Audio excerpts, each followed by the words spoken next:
Two, one.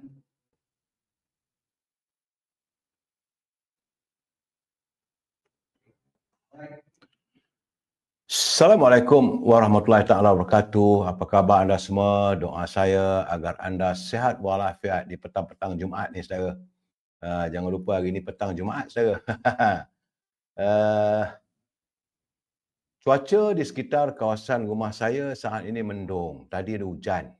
Tengah hari panas bagai nak agak, saudara. Tapi sekarang ni mendung, ada hujan tadi, lepas tu mendung, begitulah keadaannya, saudara. Nak buat macam mana, saudara? Musim-musim hujan begini. Apa khabar Bunga Yan? Selamat petang. Doa saya, teman-teman yang lain tak tahulah. Kalau admin boleh tolong saya, bantu saya tengok apa yang patut ni. Line ini satu lagi tak dapat diperbetulkan. Biasalah. Saudara ni, orang kata dah tua-tua begini, saudara, stone age. Tak boleh nak buat apa. Apa khabar saudara Izahari Izaham? Johor Bahru katanya mendung. Memang sekarang saudara Izahari berhati-hati sebab Johor. Saya mendapat laporan bahawa Johor sudah ada pun kawasan yang dilanda banjir, iaitu di kawasan Mersing, di Kota Tinggi, hujan. Ramalan Jabatan Kerja Cuaca sehingga hari Ahad nanti, saudara. Saudara Hashim Alias, apa khabar? Salam berbicara daripada Melaka. Orang Melaka apa khabar? Melaka tahun ni tahun melawat Malaysia. Saudara Bunga Yan, terima kasih. Dan untuk warga Johor khususnya, berhati-hati. Raja Kamal, Raja Bazian, apa khabarku? Semoga sihat di Sungai Petani. Tapi rasanya di Kedah tak hujan takku? Atau macam mana cuaca, laporan suasana, cuaca, gambaran di sana? Puan Norizan Hassan, Jerantut pun mendung, baru saja lepas hujan. Memang di Pahang, di Johor khususnya, laporan kaji cuaca mengatakan bahawa hujan sampai hari Ahad, saudara. Jadi teman-teman yang berada di sekitar kawasan Johor khususnya berhati-hatilah, ya, saudara Muhammad Taha. Baik, saudara, hari ini tanggal 4 Januari, hari Khamis, saudara, dan tinggal 67 hari lagi. Puan Halimah Ismail, saudara Muhammad Taha, ya, begitu juga Ali Osman, saudara Elias Muhammad. Tinggal lagi 67 hari kita menanti kehadiran Fajar Ramadan, saudara. Sebelum saya memulakan apa-apa, saudara, jadi saya bacakan sedikit. Ini bukan mudah kata, pepatah petitih ke boleh, ataupun peringatan lah, saudara. Bahawa ketika orang lain meragukan kita, saudara. Ketika orang lain meraguimu, yang harus kamu lakukan, saudara, adalah percaya pada diri sendiri dan buktikan kemampuan kita. Percaya dan yakin mesti bersama dalam kehidupan. Jika berpisah, maka pertolongan Allah pun akan makin susah dan berat untuk kita perolehi. Jadi saudara, kita percaya pada diri kita, kita yakin bahawa segala-galanya adalah ketentuan ilahi, maka insya-Allah tidak ada beban yang tidak boleh terurai. Kerana sebagaimana selalu saya katakan, Allah tidak akan meletakkan beban di bahu manusia dengan beban yang tak mampu dipikul olehnya, saudara. Baik, saudara, itu sedikit petatah petitihnya, saudara. Dan kita mulakan bicara kita dengan melusuri. Ini gambarannya, saudara, cerita masih lagi kisah daripada ini buku almarhum Datuk Harun Idris. Ini catatan diarinya, saudara. Bagi anda mau memiliki buku ini, boleh hubungi Al-Azhar di talian 011 702 71694. Sedap saya baca. Bila kita baca buku ni, memanglah saya terpaku dan ya, maklum sajalah, ini tatapan diary saya. Dia bukan buku tapi ini diary, catatan hari demi hari sebelum almarhum Datuk Harun dipenjarakan sehinggalah sepanjang berada di penjara. Banyak cerita menarik saya yang wajar kita ketahui. Kalau anda mahu memesan buku ini, boleh hubungi Al-Azhar. Tak banyak mana pun, saya tinggal ada beberapa saya lagi.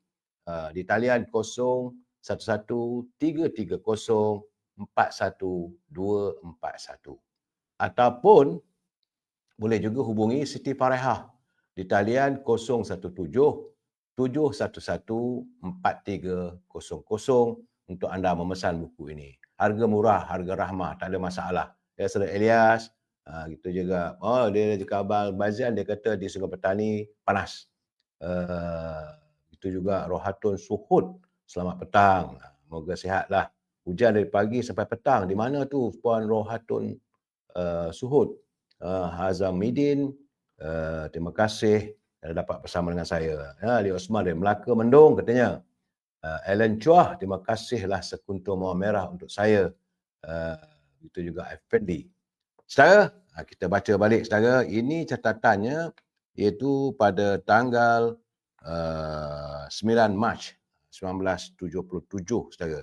Pada 1977 bahawa Majlis Peguam, Majlis Peguam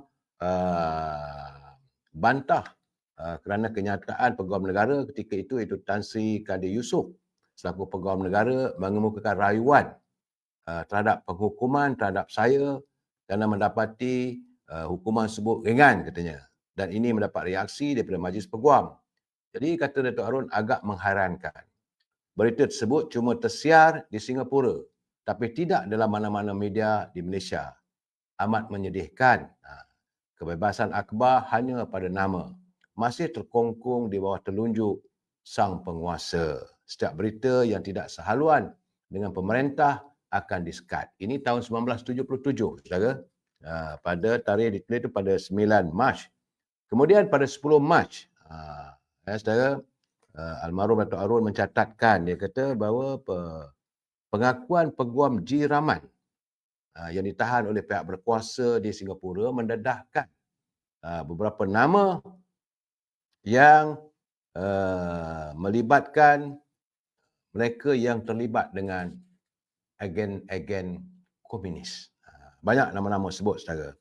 Pada 11 Mac, pada 11 bulan Mac, Datuk Harun mencatatkan, dia kata, saya tidak berminat atau bersedia untuk memohon pengampunan. Kerana waktu itu pergerakan pemuda UMNO Negeri Selangor khususnya yang dipimpin oleh almarhum Tan Sri On Ismail. Mereka buat keputusan mencadangkan agar almarhum Datuk Harun meminta pengampunan diraja. Tapi catatan Datuk Harun dia kata saya tidak berminat atau bersedia memohon pengampunan kerana saya merasakan Tun Razak dan kerajaan tidak sepatutnya mengheret saya ke mahkamah kerana tindakan tersebut berpunca dari percaturan politik serta konspirasi dan penganiayaan terhadap saya oleh Samad, Dollah, Khalid Akasah dan beberapa orang lagi di sekeliling Tun Razak. Macam mana saya katakan bahawa almarhum Tun Razak satu ketika dahulu dikelilingi oleh mereka-mereka yang berpengaruh ataupun berpahaman kiri, saudara. Pada tanggal 12 Mac 1977 hari Sabtu, saya katakan kepada saudara, tiap-tiap hari Datuk Harun tidak pernah pun terlepas untuk mencatatkan kejayaan ataupun perjalanan hidupnya saudara. Dari hari demi hari. Pada 12 Mac hari Sabtu, Datuk Harun menyatakan hampir seluruh pengakuan Rahman di kaca TV Singapura menyentuh soal negara Malaysia dan rakyatnya. Antaranya, dia menuduh bahawa sebuah universiti jadikan pusat gerakan untuk mengembangkan dakwah fahaman kiri. Terdapat usaha untuk meraih sokongan dari kalangan ahli perniagaan dan usaha Melayu terhadap fahaman kiri. Lawatan Tun Razak ke negara China dipengaruhi oleh James Putticherry katanya. Pada hari Ahad, saudara, hari itu telah sibuk menghadiri banyak mesyuarat.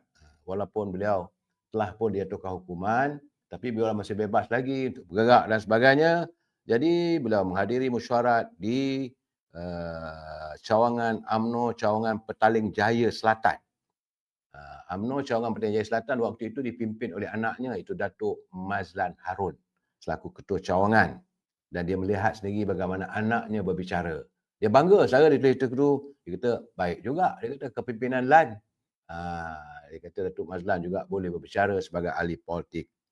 Bagaimanapun dia kata menurut alias sahabatnya selepas kematian Tun Razak, dia bertemu dengan James Putticherry di stesen hotel di Ipoh.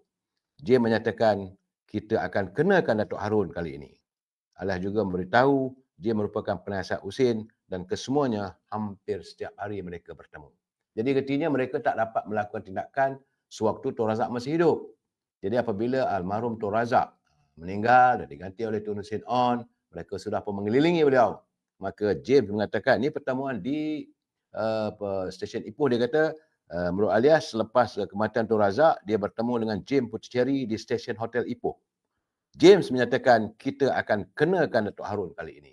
Jadi sebab itu sahaja, elemen-elemen yang membuat tuduhan terhadap Datuk Harun itu memang dirancang oleh pihak-pihak puak kiri, saudara.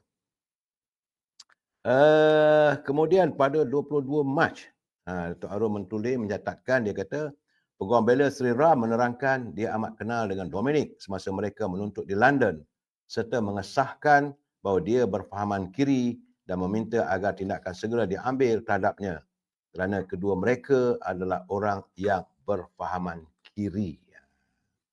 Ada lagi catatan yang menarik yang saya ada catat tadi mana saya baca tadi. Ini waktu beliau berkelah di Port Dickson, saudara. Waktu dia perkelahan di Port Dickson,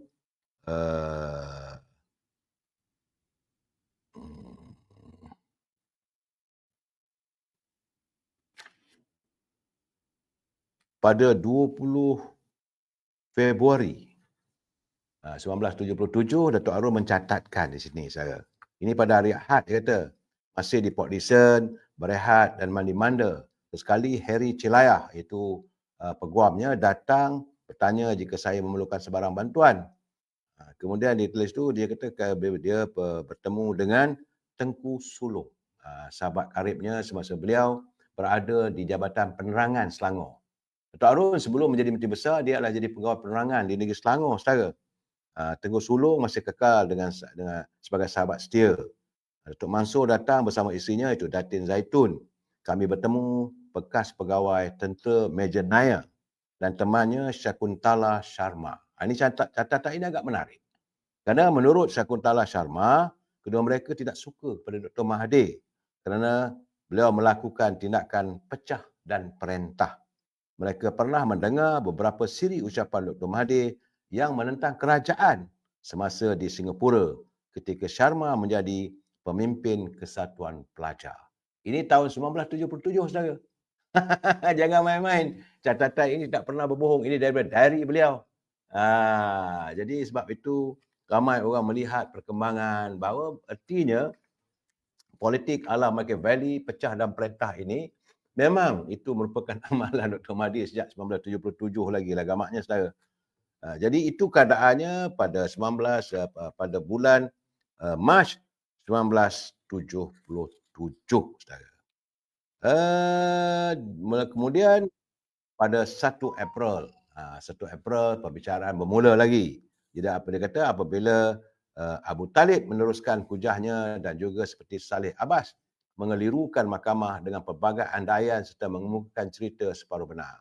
Saya masih ingat ketika saya berada di tempatnya satu ketika dahulu. Dulu Datuk Arun juga adalah sebagai pengamal undang-undang, saudara. Lepas tu dia kata, saya teringat ketika saya berada di tempatnya dahulu, setiap hujah dan bukti bukan sekadar untuk membuktikan yang dituduh bersalah.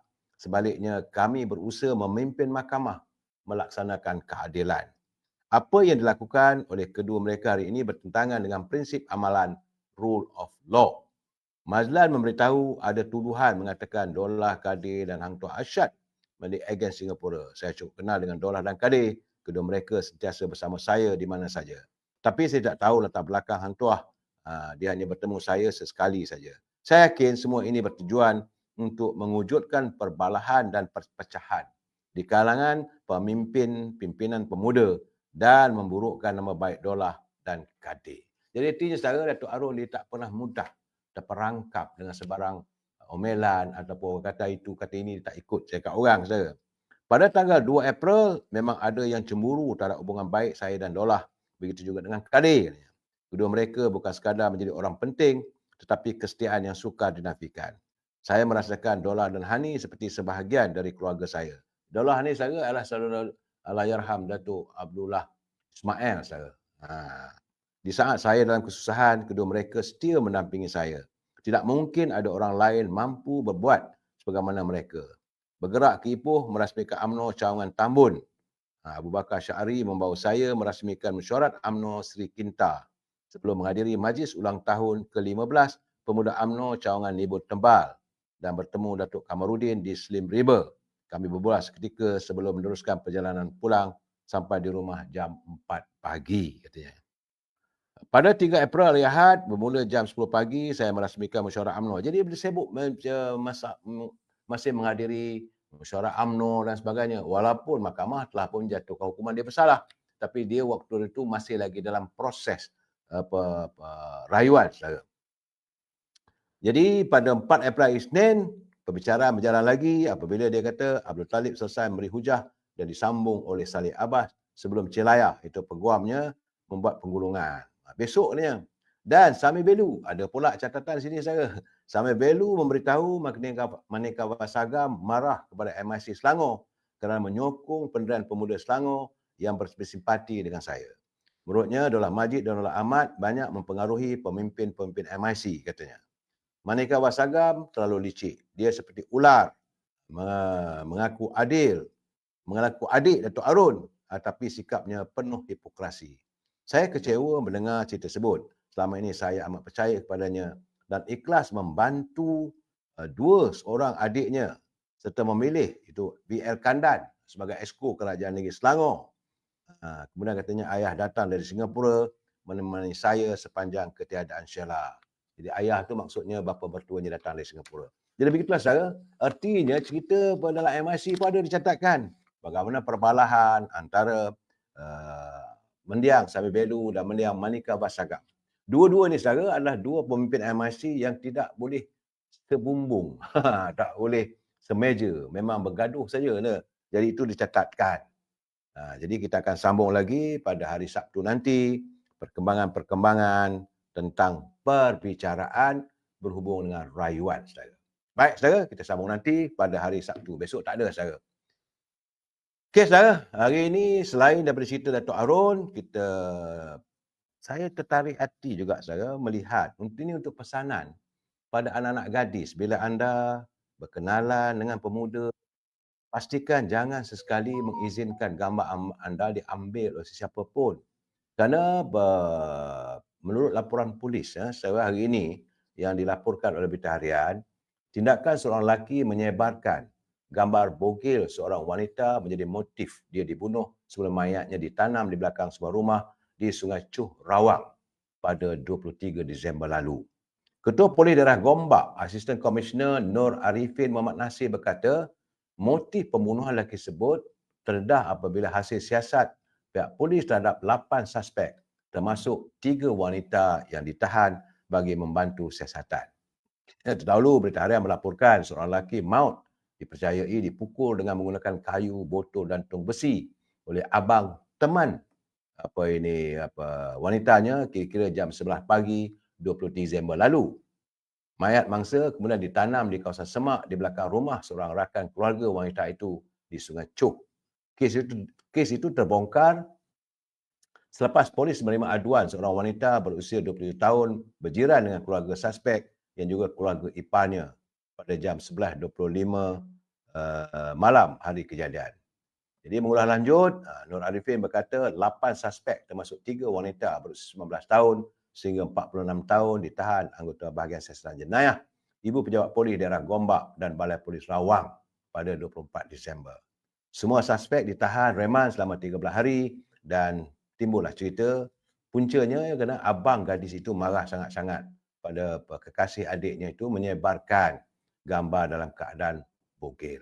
Jadi saya di sini, saya ingin berpesanlah pada teman-teman yang punya anak gadis, sentiasa berpesan.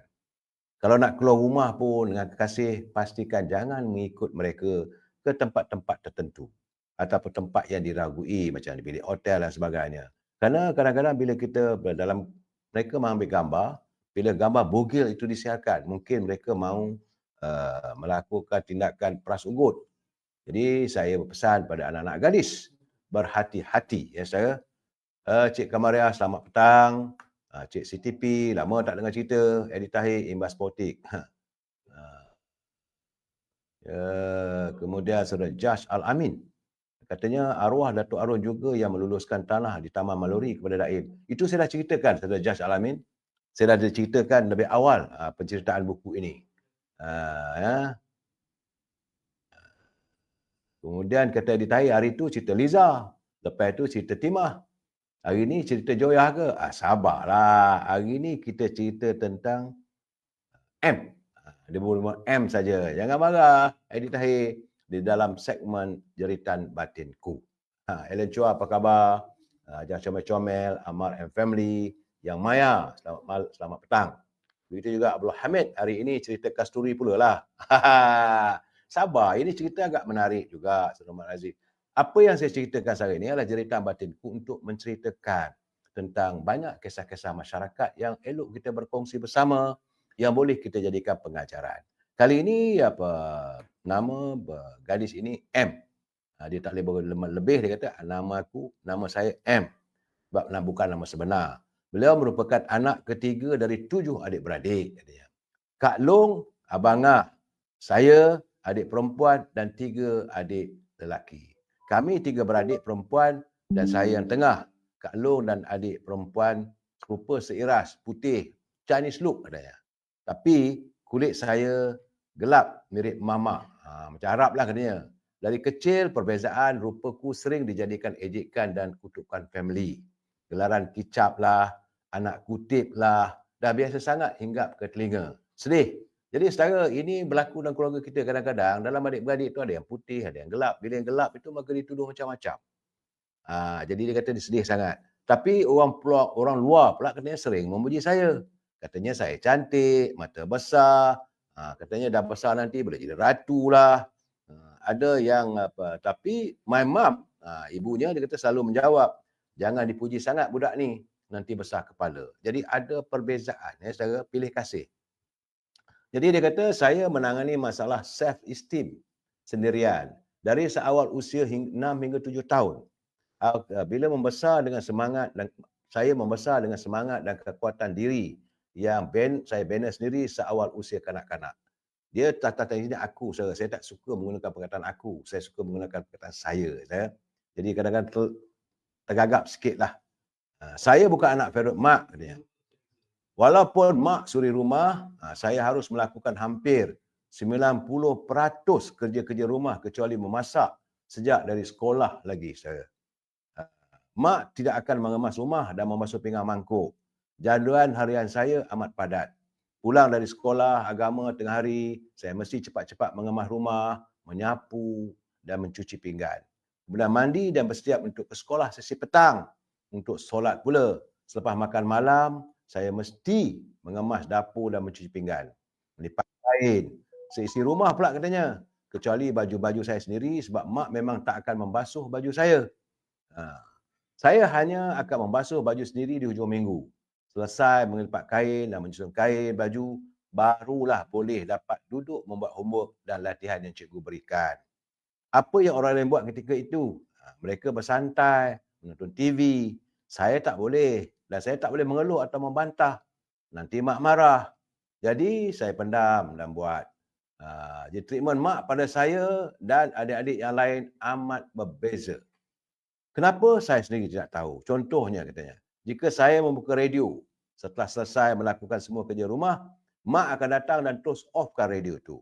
Sambil membentak, asyik memekak saja. Tapi bila abang saya datang dan menghidupkan semula radio, mak okey saja. Jadi kalau terpancar sedih di muka saya pula, mak akan menengkin, padan muka kamu. Dia pernah menjerit di telinga saya setinggi mana pun. Jadi dia kata, jadi dari kecil lagi saya harus mengajar diri untuk kuat dan sembunyikan kesedihan. Hampir setiap hari saya akan dimarah dan dihamun. Air mata hanya menjadi teman setia setiap malam sebelum lena. Mak tak suka pada saya aktif co-curriculum di sekolah. Dia tak suka saya ke depan dalam apa-apa acara. Malahan mak pernah menjerit telinga saya, setinggi mana pun pencapaian kamu, aku tidak akan pernah bangga dengan kerjaan kamu. Jadi dia kata saya melangkah ke sekolah dalam derayan air mata. Dari tingkatan 1 hingga SPM, saya hanya memiliki 2 pasang pakaian sekolah seragam yang diulang pakai selama 5 tahun. sampai senting lengan baju. Saudara. Saya pernah minta mak belikan uniform sekolah baru ketika naik tingkatan 3. Tapi mak menjawab, berhenti sekolah lagi baik. Sejak dari itu, saya mengunci mulut. Yang penting, saya balik ke sekolah. Saya memandang mak sebagai figura dingin yang sukar saya hampiri. Penghibur zaman saya untuk membesar adalah rakan-rakan rapat. Saya menanam azam untuk berjaya dan pergi jauh, jauh dari keluarga. Mak selalu membandingkan saya dengan kakak dan adik perempuan yang lain. Betapa mereka baik, pandai dan amat membahagiakan mak. Abang pula jadi kebanggaan mak. Semua abang boleh lakukan. Ialah dia lelaki.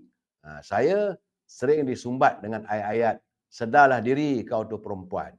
Malahan at one time katanya, saya amat benci dilahirkan jadi perempuan. Saya jadi benci jadi lemah begini. Semua kepahitan itu jadi pembakar untuk saya berjaya. Saya berazam, andai kata kalau satu ketika nanti saya menjadi ibu, saya tidak akan lakukan sebagaimana mak lakukan terhadap saya. Saya mahu sentiasa jadi manusia pertama yang akan mendorong dan menyokong anak-anak. Saya mahu mereka tahu saya sayang mereka. Tapi sampai sekarang saya sering gagal menyelami hati mak. Luka itu memberi parut yang kekal. Itulah rintihan, jeritan batin M. Apabila dia menzahirkan bahawa dia merupakan anak, soal boleh kita sifatkan sebagai anak terbuang lah dalam keluarga. Jadi dia kata, apa pandangan anda? Jadi kata Ramli Rasul, ujian dan cabaran ke arah kematangan hidup. Jadi kata Eddie Tahir, dia kata apa, Cik Siti mestilah bos tu detektor katanya. Jadi kata Nurliza, untuk semua ibu-ibu, berlaku adillah pada anak-anak. Saya sedih juga, saya dapat menyelami perasaan M. Bagaimana dia bertujuan beradik, dia yang tengah-tengah. Kebetulan yang tengah-tengah itu kulitnya hitam, mungkin tak cantik. Tak tahulah itu soalnya bini takdir ilahi. Jadi saya pun hairan macam mana Ibu M boleh membeza-bezakan kasih sayang dengan anak-anak. Jadi saya berharaplah. Sebab saya kadang-kadang orang kata mana ibu yang tak sayangkan anak. Ini agak pelik ni saya. Ini yang agak memeningkan kita, macam mana boleh perasaan itu timbul di hati Ibu M. Saudara, jadi kata Abdul Hamid, ini mesti peristiwa elektrik putus ni. Itu yang jadi gelap. Aduhai, nasib katanya. Itu keadaannya. Selamat petang saudara ini Ismaun. Kita ada anak, kalau boleh, janganlah kita ada beza-bezakan. Kadang-kadang ada anak kita bijak, yang pandai di sekolah. Jangan kita memuji di hadapan anak-anak yang lain. Kerana mereka, kita tak tahu, kita tak dapat menyelami hati dan perasaan mereka. Kadang-kadang mereka tersinggung. Kalau saya lah, saya mengharapkan anak-anak kasih sayang mesti sama rata. Jangan ada perbezaan. Saya walaupun di kalangan adik-beradik mereka mengatakan, papa lebihkan orang itu, papa lebihkan orang ini. Tidak. Bagi saya semua sama. Begitu juga cucu-cucu. All my grandson, all my princess. Saya panggil mereka princess. Cucu perempuan saya semua saya sayang. Yang sama tahapnya. Begitu juga anak-anak. Tapi tak tahulah orang lain. Cuma saya nak berpesan. Sebab ini cerita daripada M. Dapur ibu dia kata Adi Tahir. Sudahlah tu. Jadi sebab itu kata Nuriza, berlaku adil lah dengan semua anak-anak. Betul tu Liza. Kadang-kadang keluarga kita jadi ibu ni ada kalanya mungkin kita tak sedar. Kadang-kadang tindakan kita itu boleh mengecilkan hati mereka. Dan semua ini menjadi dendam. Sebab itu M kata dia berazam. Tapi bagus juga M ni, dia kata dia berazam seandainya nanti kalau dia berkahwin, dia ada anak, dia akan menjaga anak-anak tu dengan penuh kasih sayang sama rata. Sebab dia dapat merasakan peritnya. Maklum sajalah, soal basuh baju, dia seorang kena buat. Bila lepas makan, dia sendiri kena kemas dapur, dia sendiri kena cuci pinggan mangkuk. Kakak yang lain tak diusik, adik-beradik yang lain tak kena buat. Malahan bila-bila dah berehat sikit pun kena marah dengan mak. Serba-serbi tak kena. Saya bersempati dengan M, saudara. Nurliza betul tu. Anak kita juga bukan anak orang lain. Sedangkan anak orang pun kita sayang. Ini kan anak darah sendiri. Anak darah daging sendiri. Ini yang terjadi daripada M. Yang saya ada juga reaksi teman-teman yang lain. Dia kata sememanglah semoga adik M ini berjaya dalam hidupnya. Kadang-kadang saya merasakan bahawa ibu-ibu ni pun dia pilih-pilih kasih. Janganlah begitu. Jangan sesekali kita membeza-bezakan anak-anak kita. Semua ini adalah kurniaan ilahi. Saya mengharapkan apa yang saya cerita petang begini adalah jeritan batin M yang mendapat layanan agak tidak istimewa berbanding dengan adik-adik yang lain. Cik CTP dia kata live saya pukul 5 kena masa tengah sibuk. Tak apalah. Nak buat macam mana. Saya cuma jam pukul 5 petang sampailah pukul 5.30 itu untuk teman-teman kita menatapi cerita masa silam dan masa kini yang tak ada sangkut soal politik. Itu cerita dia saudara. Saudara Abdul Hamid. Biasanya anak yang kurang itulah yang menjaga ibu bapa di kala tua. Betul. Saudara Hamid. Kadang-kadang anak yang kita tatang dengan kasih sayang, akhirnya anak itu akhirnya yang menghantar kita ke rumah orang tua-tua. Kalau saya lihat bagaimana saya dah berbicara, saya ingat dalam 3-4 hari lepas saya katakan bagaimana ada anak yang sampai hati mereka menghantar ibu dan bapa mereka ke rumah orang tua-tua. Sedangkan orang anak itu dibelai dengan penuh kasih sayang. Tapi saya yakinlah M inilah anaknya nanti walaupun dia seolah-olah dibenci, dipisahkan kasih sayang daripada yang lain. Saya yakin kalau M besar nanti dia pasti akan menghamburkan seluruh kasih sayangnya kepada ibu, kepada keluarganya saudara. Saya yakin begitu. Sebab dia dalam keadaan dahaga. Cuma kalau kita sebagai ibu ataupun bapa, saya berpesan juga kerana kalau anak kita ni bila kurang mendapat didikan kasih sayang, bila mereka membesar, macam M dia dah masuk tingkatan 5 sekolah, kuatir bimbang nanti kalau ketandusan kasih sayang itu disantuni oleh lelaki. Maka dia akan meletakkan harapan begitu tinggi pada lelaki yang akhirnya dia terdedah kepada bahaya. Maklum sajalah kadang-kadang orang mengambil kesempatan. Jadi sebab itu elakkan saudara. Jadi Air Tahir ada anak rasa dibezakan. Tapi saya anak kena redalah. Kita terima sajalah. Salah tak salah dia mak. Jadi buat bodoh je lah. Itu kata Air Tahir. Saya selalu berpesan pada teman-teman yang lain. Kita dengan ibu kita tak usah kita lawan. Saya memuji sifat M. Sebab dia tidak pun menunjukkan sikap melawan. Sebab dia tahu bahawa syurga itu di bawah telapak kaki ibu. Cuma ibu lah. Saudara Mibah dia kata, M insan terpilih yang membawa arti kasih sayang sebenar. Saudara saya bila dengar cerita M ni sedih juga saudara petang-petang Jumaat ni. Saya memilih cerita ini bagaimana M anak yang kehilangan kasih sayang daripada ibunya hanya kerana kulit hitam. Tapi jiran-jiran mengatakan dia lawa. Anak Arab lah katanya, mungkin boleh jadi ratu lah. Tapi ibu tak senang. Nanti mak dia cakap, tak payahlah puji dia lebih-lebih. Nanti besar kepala pula. Jadi ada kecemburuan. Saya tak tahu kenapa jadi begitu sebab M pun tak cerita bagaimana hubungan dia dengan bapanya. Tapi apa yang dicatatkan di sini oleh M ialah bagaimana hubungan dia dengan ibunya. Begitu gerhana sepanjang waktu. Sejak dia mula masuk sekolah menengah lagi. Pakaian sekolah, lipat baju dia kena buat, baju sendiri dia kena basuh. Yang lain tak ada kena buat apa pun. Lepas makan dia sendiri kena basuh pinggan, masak pun kadang-kadang dia terpaksa membantu ibunya. Tak pernah dia melawan. Dan untuk dia berehat seketika pun tak ada kesempatan. Baru nak buka radio pun kena off, asyik mekak. Jadi saya melihat bahawa M adalah anak gadis yang gersang kasih sayang dan kehidupannya gerhana sepanjang waktu. Saya mengharapkan M lebih tabah menghadapi, anggaplah ini sebagai dugaan. Tapi yakinlah M, ibu tetap ibu. Selalu saya katakan, your mother is always right. Saya. M Mibah dia kata itulah M insan terpilih yang membawa arti kasih sayang sebenar. Kita dalam hidup kita ini yang kita perlukan adalah kasih sayang. Jadi memang dalam dahaga kasih sayang, dalam gerhana kasih sayang yang berpanjangan, cuma satu saja M, kalau boleh jangan cerita dengan orang. Kadang-kadang kita cerita dengan orang masalah kita ni orang ambil kesempatan. Cuma M harus bertabah sebab ini ruangan jeritan batinku. Kita harus merawat jiwa M yang ketandusan kasih sayang. Jadi pada M, jangan ceritakan masalah anda pada orang lain. Sebab kadang-kadang orang lain ambil kesempatan. Kadang-kadang orang mengejek-ejek kita. Ya. Dan kepada Ibu M, kalau anda mendengarlah rintihan M ini, jagalah. Kalau anak anda kurang cantik, kurang lawa, jangan kita mengutuk di hadapan adik-beradik yang lain. Kadang-kadang saya dengar juga, bukan tak ada juga ibu bapa, bila anak ni lawa, "Oh lawalah anak mak, bijaklah anak mak, balik saja bawa bini keputusan peperiksaan, anak mak yang ni pandai, anak mak ini kenapa ni kau bengong sangat." Jangan buat begitu. Sebab ini akan mengecilkan atau membuatkan anak-anak itu tertekan perasaannya. Ha, jadi macam kata Eddie Tahir kata, pada M buat bodoh je lah.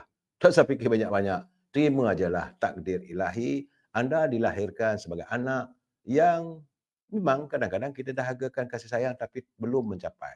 Tapi saya yakinlah M, selepas anda belajar, anda berjaya dalam pendidikan, anda menjadi orang ternama nanti, pasti kasih sayang ibu itu akan terpaut semula pada anda. Dan mungkin waktu itu anda akan menjadi anak kebanggaan keluarga. Namun, jangan sesekali anda pula membezakan dengan adik-adik-beradik yang lain. Jangan ada kecemburuan. Khawatir juga nanti cemburu. Si kakak aja ke, si abang saja ke. Itu pesan yang sempat saya sampaikan pada M. Ya M, jagalah diri sebaik mungkin. Bawa ingatlah M, bahawa hujan itu tidak berpanjangan, panas juga tidak akan berterusan. Ada waktunya, ada hujan, ada waktunya, ada panas. Jadi, layarilah kehidupan ini dengan penuh kesederhanaan.